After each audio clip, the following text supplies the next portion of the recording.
From the chapter solution, the next topic is solubility of gas in liquid. In previous video, I discussed about the solubility of solid in a liquid.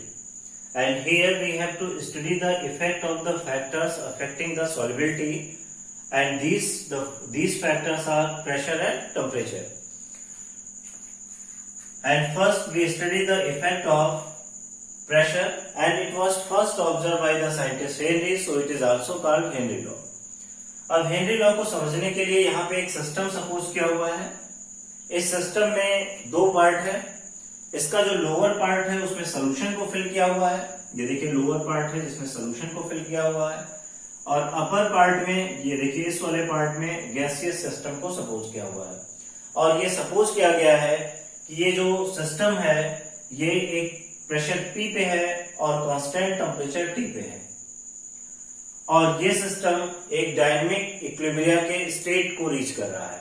Dynamic equilibrium means the rate of gaseous particle entering in the solution phase and the rate of gaseous particle leaving the solution phase is same।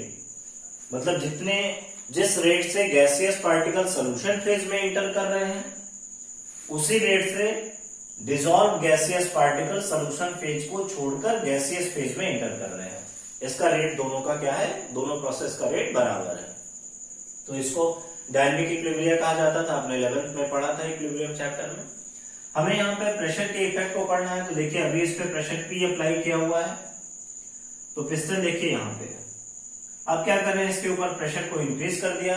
जब pressure increase करेंगे तब क्या होगा, piston नीचे आएगा और rate of gaseous particle entering in the solution phase is increases. जैसे ही आप प्रेशर को इंक्रीज करेंगे तो क्या होगा, जो रेट होगा गैसियस पार्टिकल का सॉल्यूशन फेज में इंटर करने का वो इंक्रीज कर जाएगा। Means the rate of the gaseous particle inter in the solution phase increases, that increase the solubility of a gas in liquid. इसका मतलब जैसे ही हम प्रेशर को बढ़ाएंगे पिस्टन नीचे की तरफ आएगा, और इससे क्या होगा, जो गैसियस पार्टिकल का सॉल्यूशन फेज में इंटर करने का रेट होगा वो इंक्रीज कर जाएगा। इसका मतलब ज्यादा पार्टिकल सॉल्यूशन फेज में इंटर करेंगे, इट मीन्स क्या होगा कि उसकी गैस की सॉल्युबिलिटी जो होगी लिक्विड में इंक्रीज कर जाएगी। इसी को इन्होंने हेनरी ने सबसे पहले ऑब्जर्व किया था, और इसके बाद जो डेफिनेशन आप लिख सकते हैं, so at a constant temperature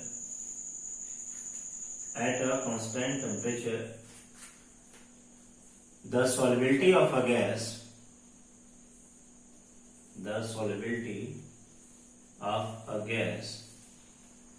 in liquid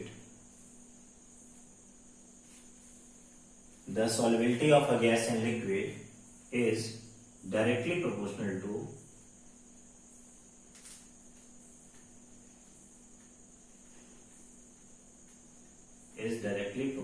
to pressure of the gas, is directly proportional to the pressure of the gas। क्या हुआ हेनरी लॉ में, Henry law states that at a constant temperature the solubility of a gas in liquid is directly proportional to the pressure of the gas. इसका मतलब जैसे जैसे हम gas के pressure को इंक्रीज कर रहे हैं गैस की सॉल्युबिलिटी लिक्विड में क्या हो रही है, बढ़ती जा रही है। इसी को हेनरी लॉ कहते हैं। ये बहुत इंपॉर्टेंट है, एग्जाम में कभी ना कभी इसमें कोई ना कोई क्वेश्चन अलग अलग तरीके से पूछा जाता है। जिस टाइम हेनरी ने ये ऑब्जर्व किया और ये डेफिनेशन दिया, उसी टाइम डाल्टन नाम के साइंटिस्ट ने ये ऑब्जर्व किया था कि जो गैस की सॉल्युबिलिटी होती है वो उसके पार्शियल प्रेशर पे डिपेंडेंट होती है। और इसी डेफिनेशन को जब मोल फ्रैक्शन के टर्म में हम रिप्रेजेंट करना चाहें तो इसको देखिए मोल फ्रैक्शन के टर्म में कैसे रिप्रेजेंट कर पाएंगे। यहाँ पे आप देख रहे हैं कि जब यहाँ पे प्रेशर को इंक्रीज किया तो गैस के पार्टिकल्स का सॉल्यूशन फेज में इंटर करने का रेट इंक्रीज कर गया। It means we can say that the number of gaseous moles enter in the solution is increases on the increasing partial pressure.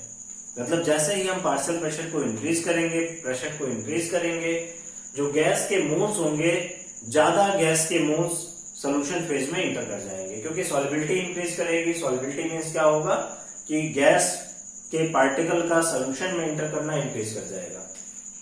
तो अगर मोल फ्रैक्शन के टर्म में इसी को लिखना चाहते हैं तो देखिए यहां पे लिख रहे हैं Henry's law in terms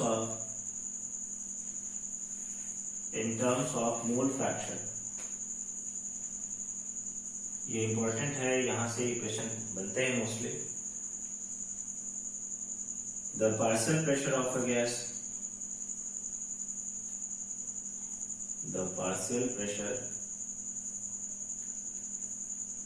of the gas in vapor phase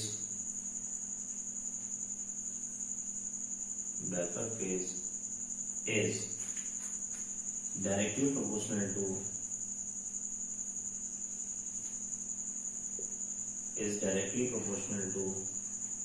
mole fraction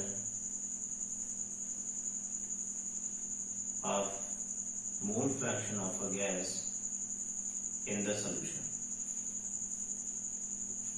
So Henry law in terms of mole fraction is the partial pressure of the gas in the vapor phase is directly proportional to the mole fraction of a gas in the solution.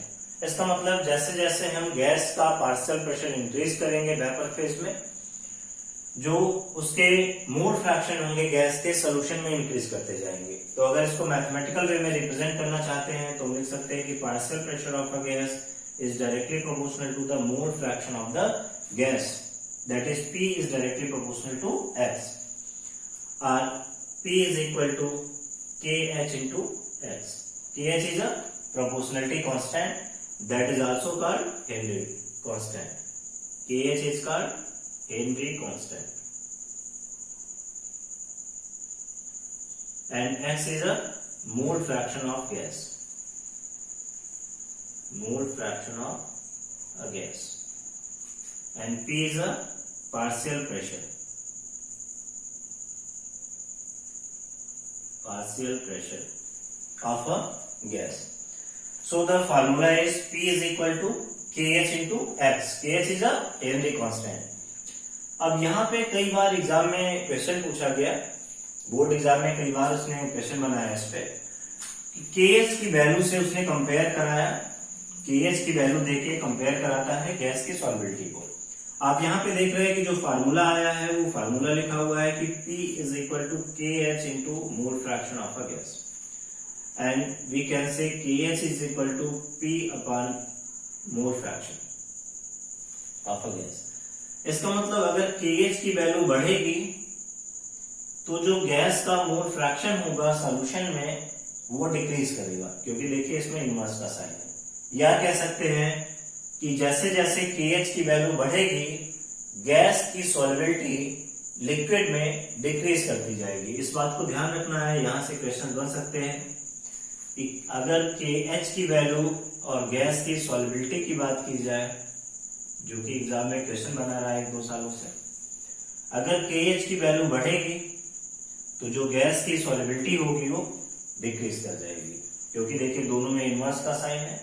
अभी बताया कि mole fraction और solubility के term को हमने correlate किया था, तो वहां से आप समझ सकते हैं कि KH की वैल्यू अगर ज्यादा होगी तो गैस की सॉल्युबिलिटी कम आएगी। इस पे एक बार बोर्ड में क्वेश्चन बना हुआ था, अभी 1-2 साल पहले आया है। अभी क्वेश्चंस पे जाएंगे तो वहां भी आप देख पाएंगे।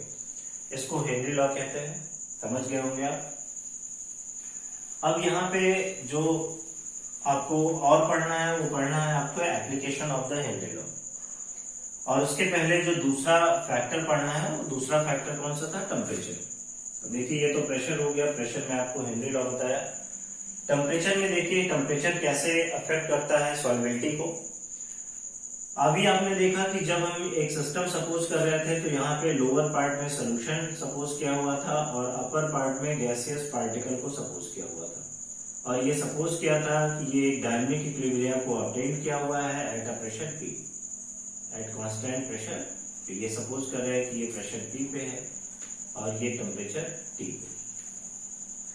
अब देखिए क्या होगा कि अगर यहाँ पे जब कोई गैस का पार्टिकल सॉल्यूशन फेज में इंटर करता है, मतलब लिक्विड में इंटर करता है, यानी उसमें डिसॉल्व होता है, प्रोसेस ऑफ डिसोल्यूशन होता है। हमने आपको इसके पहले वाले वीडियो में एक डिसोल्यूशन बताया था। तो जो प्रोसेस ऑफ डिसोल्यूशन होता है, डिसोल्यूशन मीन्स क्या, the gaseous particle dissolve in a liquid, और जैसे ही गैसियस पार्टिकल लिक्विड में डिसॉल्व होता है तो ये सपोज किया जाता है कि गैस लिक्विड में कन्वर्ट हो रहा है। गैस जो है वो लिक्विड में कन्वर्ट हो रही है, और गैस का लिक्विड में कन्वर्ट होना क्या कहलाता था, कंडेंसेशन। आपने एक टॉपिक पढ़ा था condensation.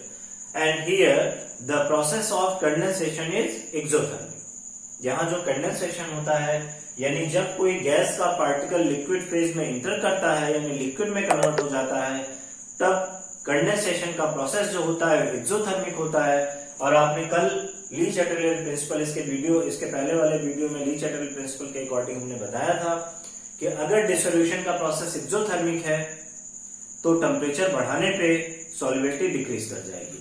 It means the solubility of a gas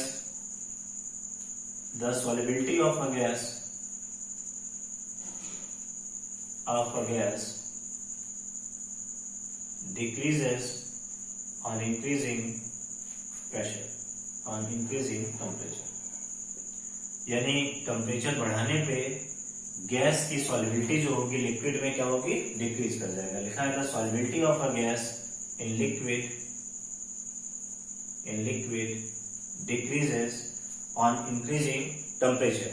अगर पूछा जाए कि क्यों डिक्रीज कर जा रहा है, तो लिखेंगे because the process of dissolution of gases in liquid is exothermic. जो कंडेंसेशन का प्रोसेस होता है एक्सोथर्मिक होता है यहाँ पे। इस वजह से अगर डिसोल्यूशन का प्रोसेस एक्सोथर्मिक है तो टेम्परेचर बढ़ाने पे गैस की जो सॉल्युबिलिटी होगी वो क्या होगी, डिक्रीज कर जाएगी। समझ गए? अब यहाँ पे जो नेक्स्ट टॉपिक पढ़ना है, आपको पढ़ना है application of Henry law. Application of Henry law से भी कभी कभी आपसे क्वेश्चन बन जाता है।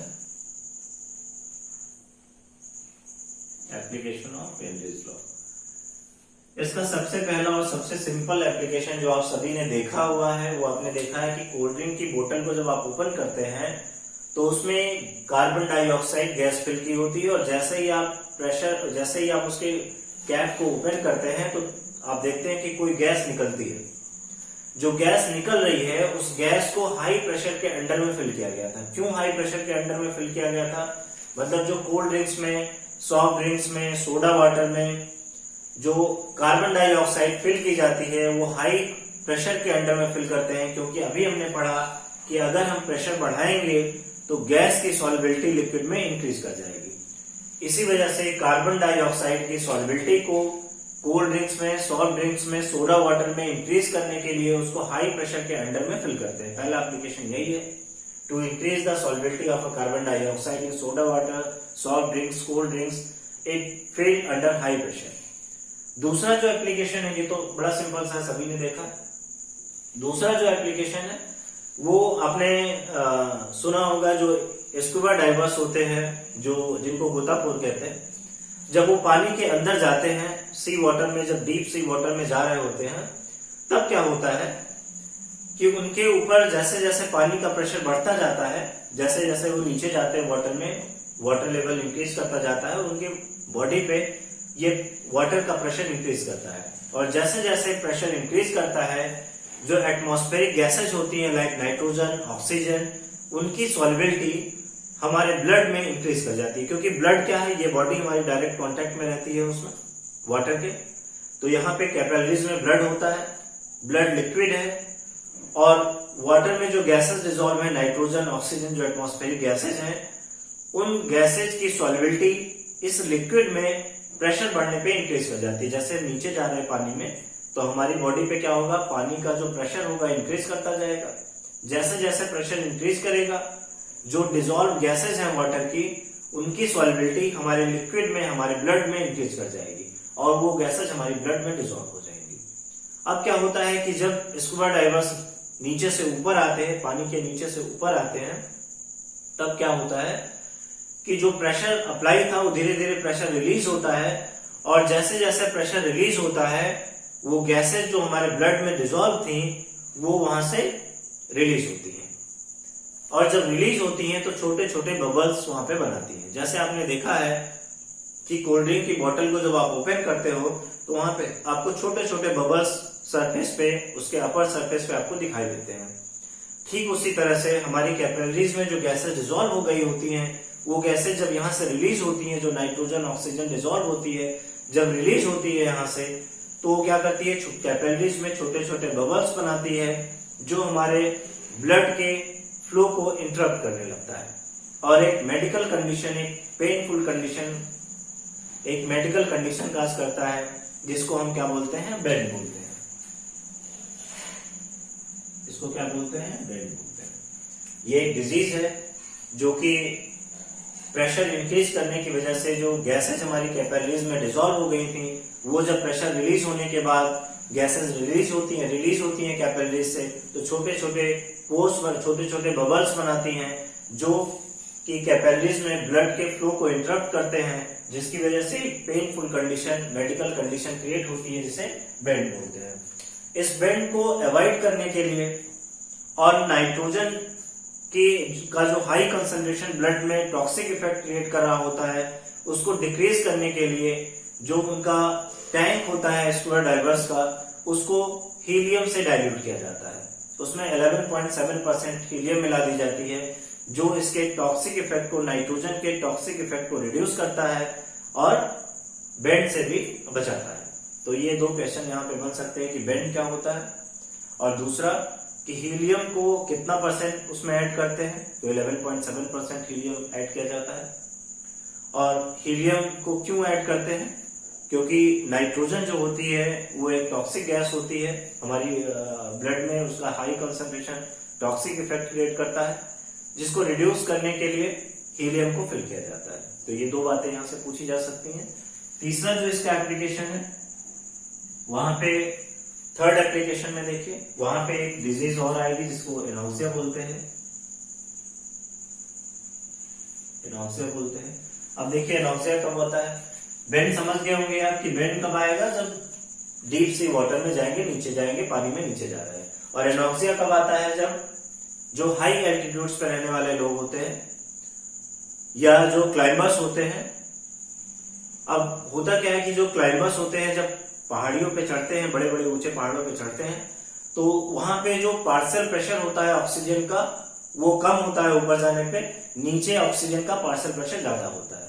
तो जो क्लाइंबर्स होते हैं या जो हाई एल्टीट्यूड्स पे रहने वाले लोग होते हैं, उनके ब्लड में जो ऑक्सीजन का कंसंट्रेशन होता है, उनके टिश्यूज में जो ऑक्सीजन का कंसंट्रेशन होता है वो कम होता है।